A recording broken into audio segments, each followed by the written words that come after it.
It's a privilege for us to welcome you to another session in our series of highlighting ministries that are important to us here at Brookside.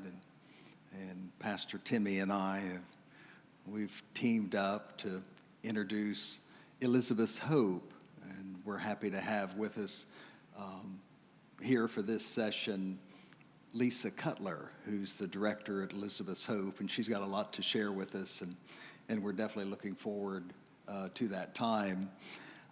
Typically, Pastor Ryan would be here conducting these highlights, but due to an unforeseen circumstance, he's unable to be with us. But we're gonna forge on without him and see. We're gonna try to do our best and see how we do. But we're glad you can join us. And Lisa, it's good to have you here. And everyone at Brookside loves the ministry of Elizabeth's Hope, and to have you here to introduce that ministry is a great privilege. So why don't you take a moment to kind of introduce yourself, your natural habitat, where you're from, and your family, and then introduce the ministry of Elizabeth's Hope. Well, thanks for having us out here, and we're so appreciative of Brookside and the support that they've shown us over the years of ministry. They've been partnering with us the whole time that we've been in the area, so we're really grateful to that. And so, my name's Lisa Cutler, and I'm the executive director of Elizabeth's Hope. I have been for the last 11 years now, and I'm from the Greenfield area, and my family lives there. Originally, I was born in Ohio and whatnot, but I also was raised in Florida. So I graduated from down in Florida, and I went into the military, into the Air Force after that, after I graduated from high school. And then I ended up back up here in Ohio because I like the change of seasons. Yeah. But now that I'm older, I wish I was back in Florida, especially when it gets cold out. And so, so I came to Elizabeth's Hope as a volunteer. I was a volunteer for 2 years. I have a background in finance, in accounting, and so they were looking for a new executive director, and God had a plan, and that became me. So sometimes I wonder, what was he thinking? but I have enjoyed my time there and whatnot. And so Elizabeth's Hope has been around for 30 years. We're actually on our 33rd year. We started in August of 1990 up in Circleville. And we opened up there, and our original purpose was to come alongside of women that were contemplating their options, because it was to help in that, the fact that the Roe v. Wade had passed, and they were seeing an increase in women that were choosing abortion as an option, and so they wanted to have something in the community. To the board, the original board wanted to have something in the community that would help with that. And so after that, we ended up expanding and coming to Chillicothe and opened up our center here in Chillicothe. We were originally on High Street. Now we're over on Water Street, and we could use another center, so because we've outgrown this one. And then we expanded from there to Waverly, Ohio, and then we expanded down to Jackson. And since Greenfield is my hometown, I couldn't stand watching the girls walk up and down the streets that were young, and they were new mothers, and they were just teen moms. And I thought, well, this community could definitely use our help here. And God opened the door for us to have a location in Greenfield. And then we expanded a little bit more, and we obtained a mobile unit. And that mobile unit is equipped with an ultrasound. And it travels back and forth between all the locations, and it has a ultrasound and a nurse, and then we have a medical director who is a practicing OBGYN, and she oversees our scanning and stuff like that. So whenever we're able to provide an ultrasound for women, we provide them all the time for women, but especially for women who might be contemplating their options. So. Okay. Maybe you could expand a little bit on the, besides the location, the location. How big is the ministry? How many lives you typically touch? And Yeah. So our main program is to come alongside of moms who have decided to keep and carry and parent their children. And so most of the centers, the actual physical locations, will see what we call moms clients. And so those moms clients come in, and we're able to come alongside of them. They do an educational lesson, and it could be anything from how to care for their child or maybe their pregnancy. It goes through labor and delivery. It goes up to, parenting a toddler, parenting a teen, potty training, those kind of things, those challenges that, mothers may face. We also get into things like postpartum depression and stuff like that. That's a big issue. And so we'll get into those kind of topics. And obviously we have a nurse on staff, and so she's able to also do different things with them because of her background in nursing. And so she'll educate on different things. We like to talk about healthy relationships and stuff like that. I'd rather be able to get to the girl before she comes to our door pregnant than after she's pregnant. So we like to partner with churches and youth groups and stuff like that and talk about healthy relationships. What does the Bible say about sex? And when is it appropriate? And when is, what about marriage and stuff like that? So we like to talk about those kind of topics and get out into the community and share those things. But when the girl comes in and she's working through the program and she's doing the lessons, and the lessons usually take anywhere from 30 to maybe 45 minutes of her time, and she can do them virtually. Like if she's a working mom, and she can't come to the center, she can do those virtually also.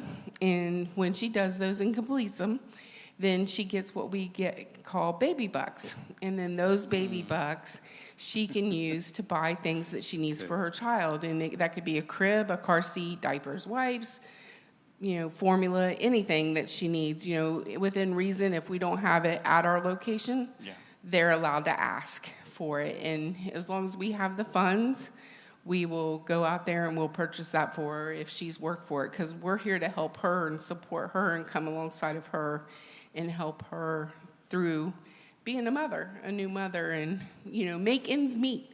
It's hard to, there's a lot of moms out there that are working hard, but they can't make ends meet. And I'm like, well, why not let us help you get your diapers and wipes, and then you can use that money for something else, because it's expensive to raise a baby. Yes, exactly. That is pretty cool that you do that.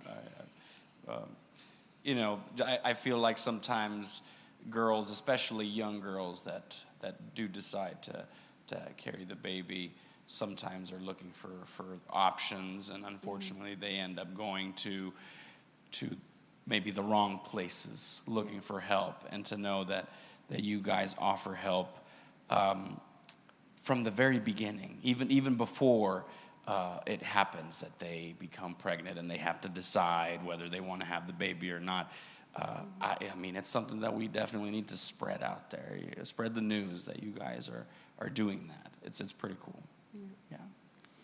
Maybe to go back on something you had said, how exactly you came to be involved or associated or felt the call to become a part of Elizabeth's Hope.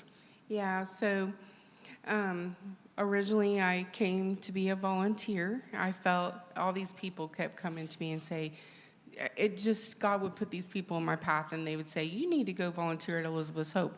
I didn't even know what Elizabeth's Hope was.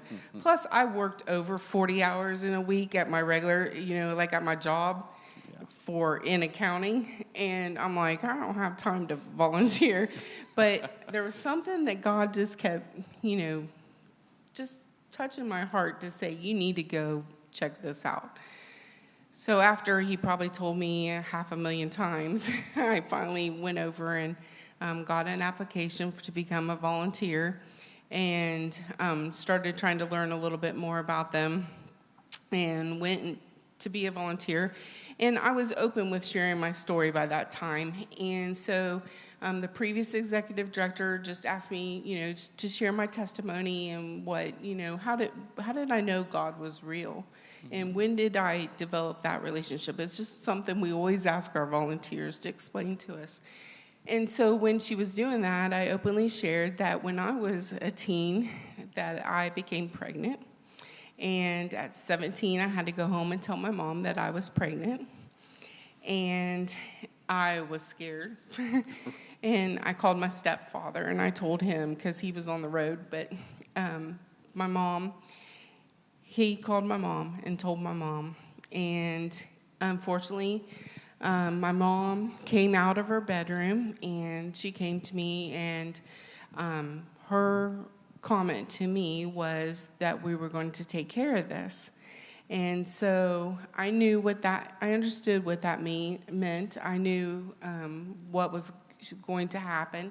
And so she went ahead and she planned for me to have an abortion because she felt like I was going to ruin my life, that having this baby at 17 was going to totally change all the plans that I had, that she had, and that maybe she even had for me. And so, unfortunately, a lot of women believe that lie. Right.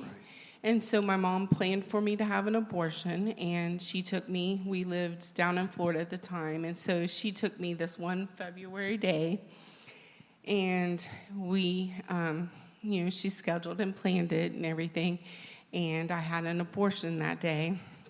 And unfortunately, they tell you that you can just go back to normal. Everything can just go back to normal.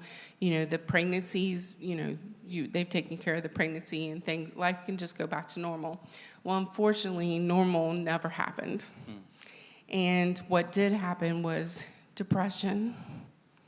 I went into a deep depression through my last year and a half of high school.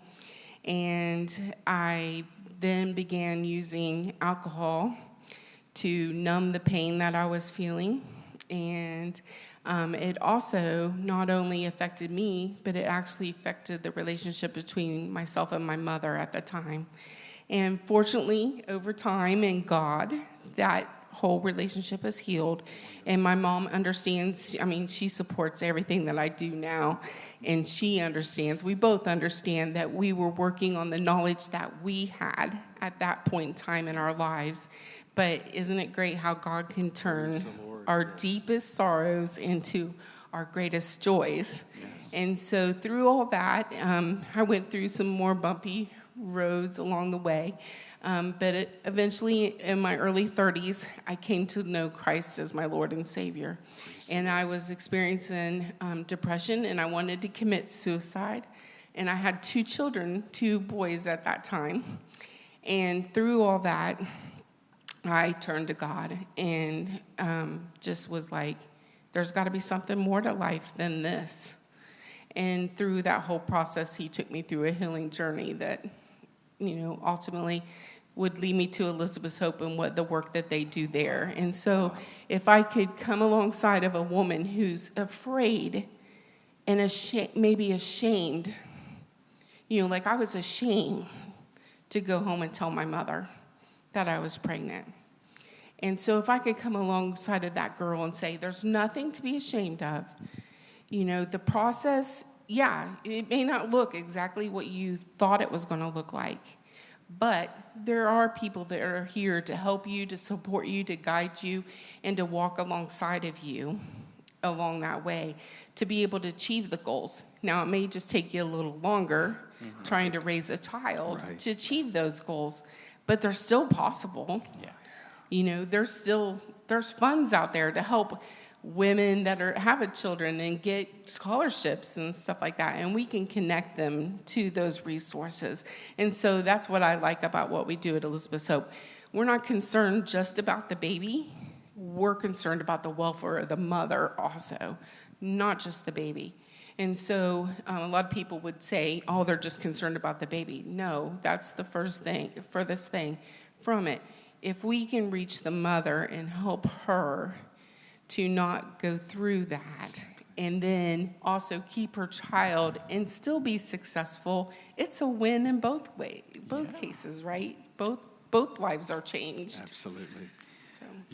Your voice is so welcome, is so powerful. What you've shared, and we thank you for it. I love how, they say some people see ruins, others see foundation. Exactly. And this is Jesus taught us to hope. He taught us to look at things that way, and that's powerful. That's precious. Thank you for sharing Thank that. you. Yeah, I mean, and again, it's just one of those things that you said is you just don't hear it in a lot of places that do things like these. Is you are interested in the mom as well, not just the baby. And I think girls out there really need to hear that, and they need to be told that, because unfortunately it's not said enough. But I think that this is, it's just amazing. Yeah. That And you're unfortunately, 1 in 4 women have chose abortion as their option. 1 in 4. Yeah. That's a lot. Right now, just in this room, as we're doing this, there's 2, And so chances are, I might not even be the only one just in this small group that we have here. Right. And when I go to churches and speak and stuff, there's many women, and many women are still sitting in the shame of a past abortion decision. And the blood of Jesus covers all that too. Amen. I mean, it doesn't matter what the sin is. It's a sin, yes. I think we can all agree on that. But it's not one that can't be covered, and it's not one that can't be healed. Sure. And so, one of the other services that we provide, besides come alongside of women, is post-abortion healing. And so that's one of my passions, is to help people know that you don't have to live in that pain and shame anymore. And God really, truly does forgive you. Right. And you can bet that one of these days I'm going to be reunited with those children that I aborted in heaven, that one day I will hold them again. Right. And that's the great promise that we have. Powerful. In Jesus. So. Amen. Yes. It's wonderful. I don't know if you want to touch on the Supreme Court ruling, how that's come into play, ever since Roe v. Wade was overturned. I mean, I know that's really stirred things up quite a bit in the political side of things, and even in the churches. This has done a lot. We know even inside our churches we have people that are okay with abortions. They believe that girls should be able to decide whether they want to do that or not. But what can you tell us about how this has been unfolding ever since it was overturned? Yeah, so right when it first happened, we were asked a lot of questions like, well, I guess we won't need Elizabeth's Hope anymore. That was the initial thought, and I was like, no. Really, it actually made it so that we were more needed to be there for the women, because, it just took and said, as a country, we're going to let that decision be made by the people at the state level, not at a federal level anymore. And so they allowed the states to decide. And when that happened, for a couple weeks, our heartbeat bill went into effect for Ohio. And then women were in extreme panic because they knew they only had 6 weeks or so to decide what they were going to do. And so that made it actually harder on us to reach them, because before there's time. Like right now, the heartbeat bill's not in effect because it was blocked in court. And so Ohio's still like almost 22 weeks for legalized abortion. And so those women have time. And in that time, when they find out they're pregnant, we can slow things down a little bit. Take time to decide. We all make mistakes when we're pressured to hurry up and make a decision. Yeah. But if we can speak to her and say, listen, just take a breath. You have some time to decide what you're going to do in this situation. And so then we can just walk through with her and decide what the best option is for her. Yeah. Maybe she's scared that she doesn't have the, money to support a child. Well, we can, share with her different options that she has. And so that helps help her make an educated decision, not a decision out of fear or anxiety. And so just come alongside of her then. But so that when the Dobbs decision was made, that was what happened to the state. And right now in the state of Ohio, we are looking at a vote, a very important vote coming up this August and in November. Now you sit there and you look at me and you go, August? What do you mean August? Voting takes place in November, right? Well, there's a vote that's taking place in August that's about making an amendment change to our Constitution. And it's very important that we get out there and understand. The state Constitution? Yeah, the state Constitution. And it's going to allow,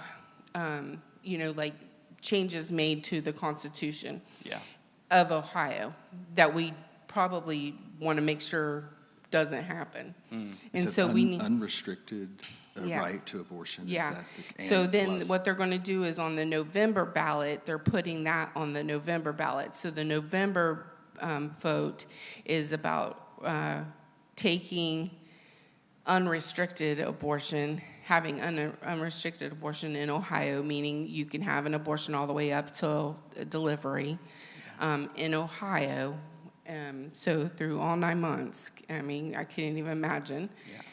And then it also talks about some other parental controls to where a minor can go without parental consent because they wouldn't have the right to restrict their access when it comes to reproductive rights. And so then it also allows for different things like, let's say transgender, they want to transition to and take transgender drugs to transition from a boy to a girl or a girl to a boy or whatnot, that they feel that and so parents will lose their it will be their right to be able to do that the parents will not be able to have a say in that. And so that's very, if being pro-life and pro-family and stuff is important to you, then it's important for you to make sure you're aware that these things are coming for a vote this year in 2023 for August, to be paying attention, and for November and to get out there and to vote when it comes to those things. So, well, it's really clear then, at least in this regard, what the response of the church should be, and so it's important that we get out and vote and make our voices heard. Yes. What else can you say about what the church can do? A place like Brookside, a beautiful congregation of people. It's a wonderful faith community here. What's the best that we can do? And maybe share some examples of less effective or less helpful ways that the church tries to respond to this scourge in our culture. Okay, yeah. So obviously getting involved with a pro-life pregnancy resource center like Elizabeth's Hope, we could use volunteers. Most of our volunteers volunteer once a week for 3 hours. So if that's you and you can help, that would be great. We help, and we even come alongside of dads, not just moms. So if the dads want mentorship, we connect them with dads mentors. We try to keep male mentors mentoring the guys and female mentors mentoring the women. And so we could use that, help from men as well as women volunteers. So, and I know men work, they should. They should work, And we try to tell the girls that that's a good daddy. You want one that has a job and has a car, right? Can take care of you, right? And so, so we know that they work, so we can work around that, and they can volunteer in the evenings and stuff like that. That's not an issue. And so, so we always need volunteers. And if maybe you don't have that much time, you can always look into being a board member if you're, have the background of maybe some business, finance, accounting, medical field, those kind of things. We're always looking for board members. And so if they're interested, they can get involved that way. Obviously, financial support is a big one. We need financial support. Can't do what we do without financial support. I know we do the bottles. Yeah. Brookside does the baby bottles. So we get finances multiple different ways through the baby bottle campaign. We used to call it Change for Life campaign. We're doing a little bit of tweaking on that whole thing. But then we have an annual fundraising banquet, and it's in September, the end of September this year. We haven't had it for a couple years just because of the dreaded C word. I'm sure everybody knows. Come to change a lot of things, yes. Exactly. And so, but we're kicking that back up this year. We're going to have our annual fundraising banquet. And then we have grants, some specific grants that wouldn't hinder us from sharing the truth of the gospel. We don't want to have that. And so we do get some grants. And then individual donors, in church partnerships give to us monthly and stuff. But they can also, get involved. We were talking about getting involved. They can get involved just becoming a pro-life advocate, just to learn how to defend life in the marketplace well, and to share with others their pro-life views and why and stuff. And so just to be out there and to learn that. And sometimes people are intimidated by that, but there's great resources out there. And if anybody has questions on how can I do that better, reach out to us. We would love to share that too, as to how to really defend life when it comes to having one-on-one conversations with people about it. Because right now there's activists out there trying to get us to sign this for this petition that's coming up for a vote. Right. They're trying to get people to sign this petition. And so we just need to be aware, what are we signing and stuff. And so so those are just some ways that people can help us out and participate with Elizabeth's Hope. Well, you're fantastic, and it's obvious the Lord has placed you exactly where He wants you. Thank you. And it's wonderful to feel the warmth of your passion, and that you're active. It's not just something you feel down deep. It's visible. It's tangible, and we can see it, and it's great. I was just thinking in our remaining few minutes.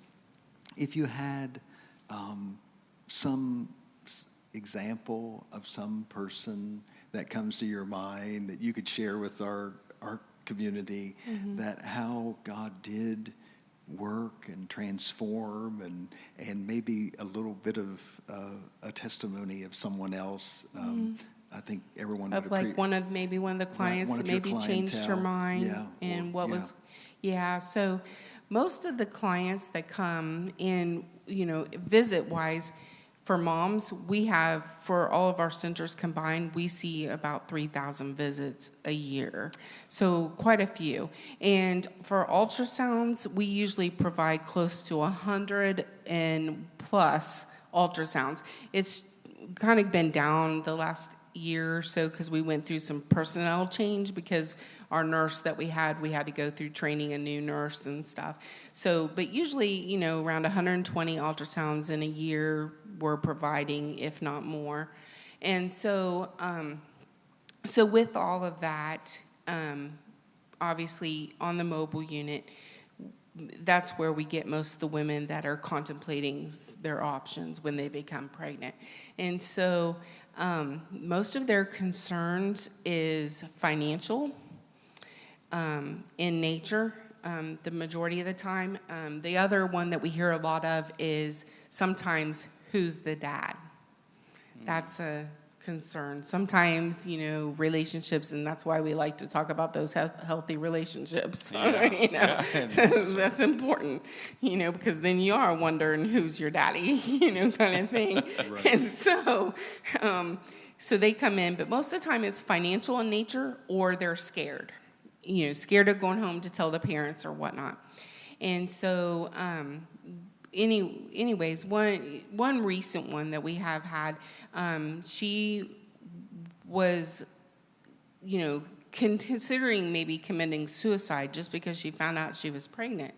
Wow. And so she shows up at our one of our locations and just had expressed that she was considering this because she's like, I don't know, she already had a child.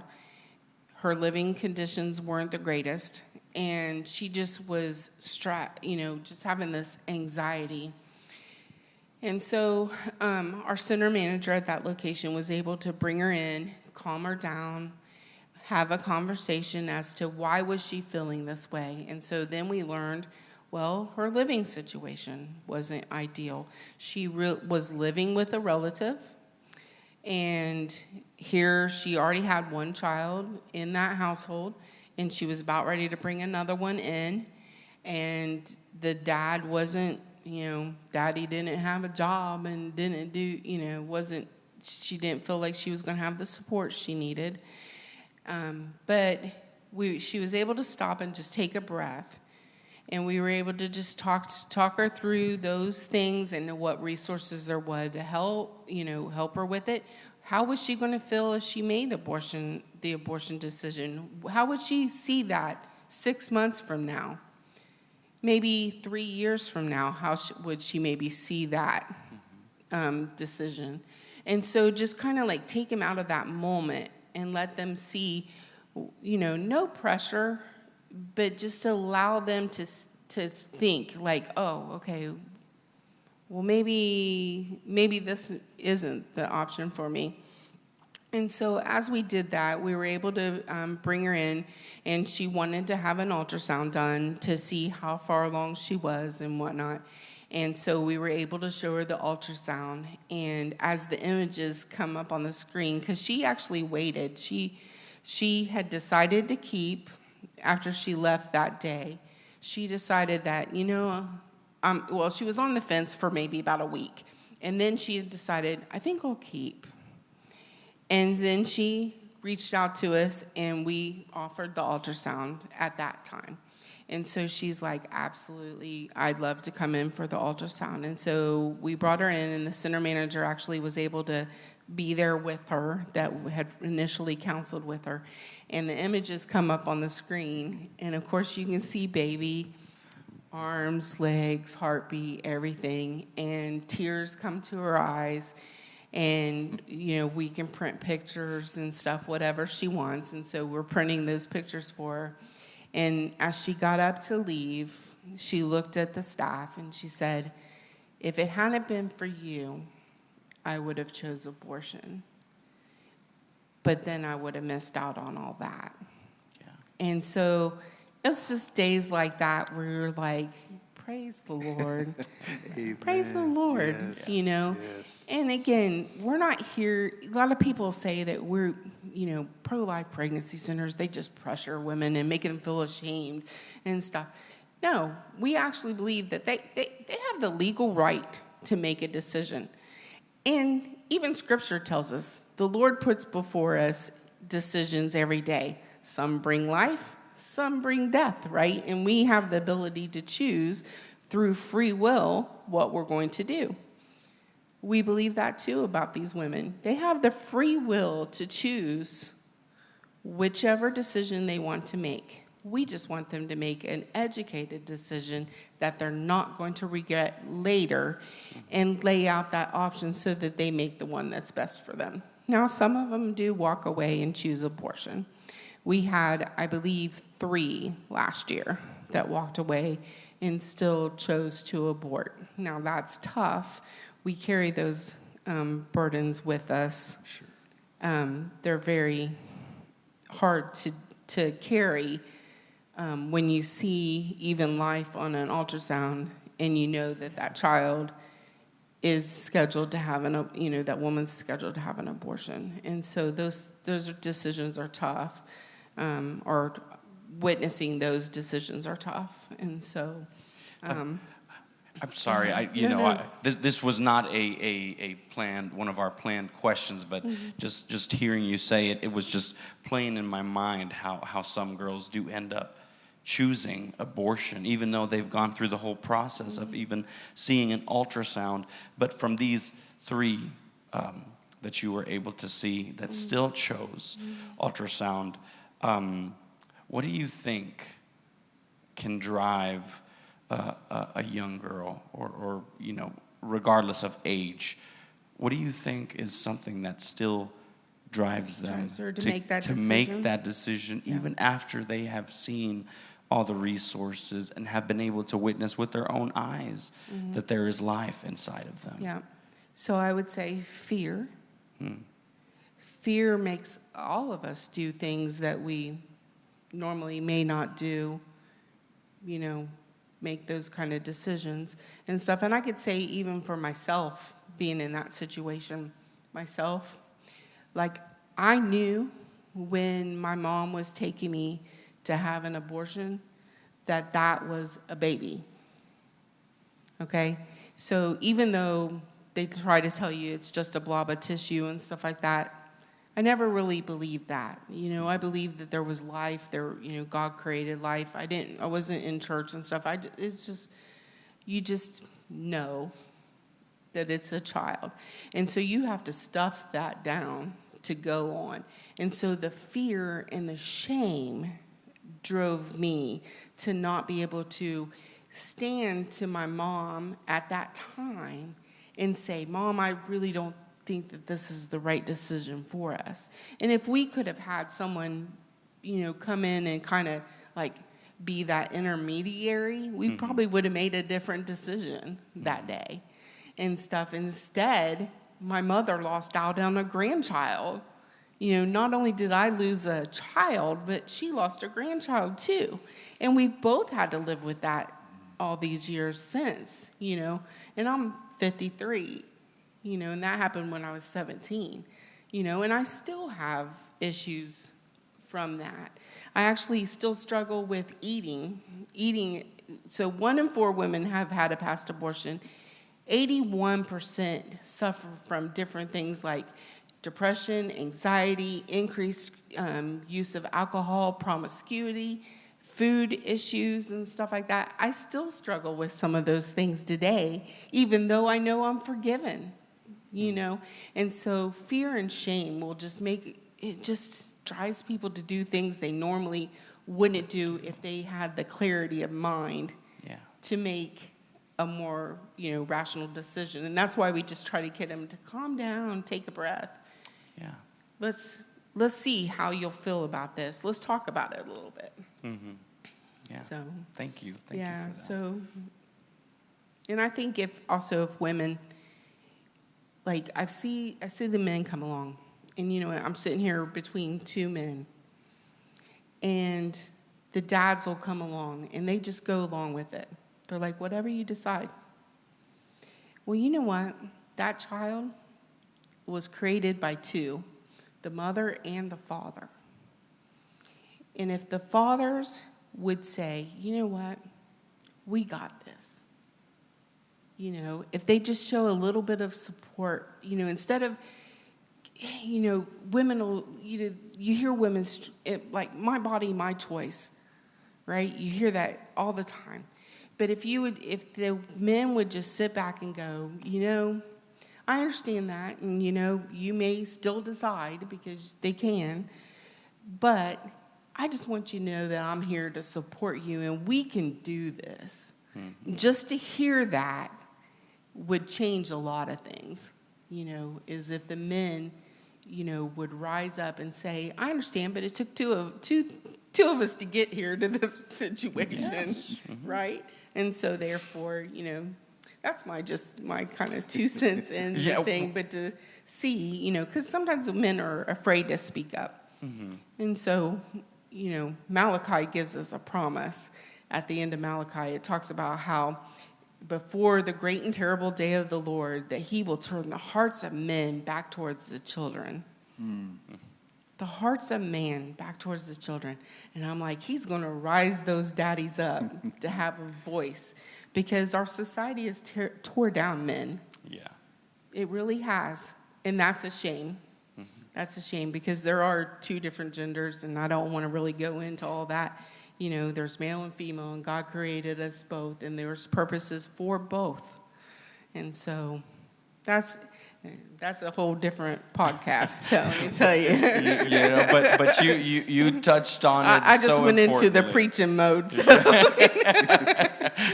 I mean, but you said it for a reason, because I think that, even though we are talking about girls and how women, young ladies need this help, guys and the men and the young gentlemen that find themselves in this situation as well can make a big difference and just have a big impact in this whole process if they were to just say, I'm here. Yeah. I will support. Yeah. Even if you don't even have to get married.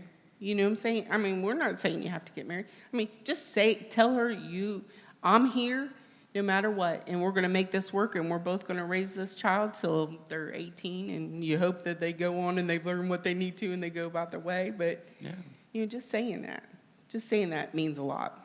Yeah, it's true. So, guys, yes, you too. Yeah.